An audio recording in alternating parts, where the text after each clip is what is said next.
পাহাড়ের বুক চিরে যাওয়া আঁকাবাঁকা ভয়ঙ্কর রাস্তা, এক পাশে গভীর খাদ, অন্য পাশে ঘন জঙ্গল। প্রতিটি বাঁকেই লুকিয়ে থাকে অজানা আশঙ্কা। ঠিক এমন দুর্গম পাহাড়ি পথেই গোপন তথ্যের ভিত্তিতে পদ্মা সেতু, মেট্রো রেল এবং এলিভেটেড এক্সপ্রেসওয়ে নির্মাণের গর্বিত অংশীদার বসুন্ধরা সিমেন্ট এগিয়ে যায় বিজিবির টহল দল।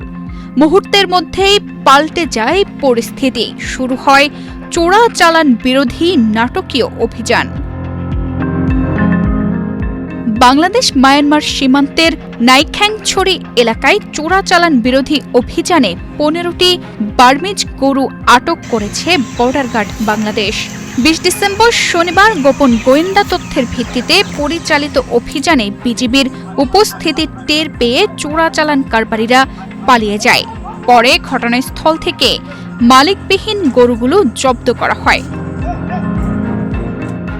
বিজিবি জানায়, আটক গরুগুলোর আনুমানিক সিজার মূল্য ৩১,৫০,০০০ টাকা।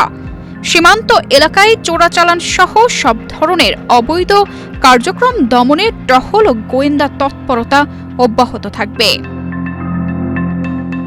তানজিদা রহমান, ইনায়া, বাংলাদেশ প্রতিদিন।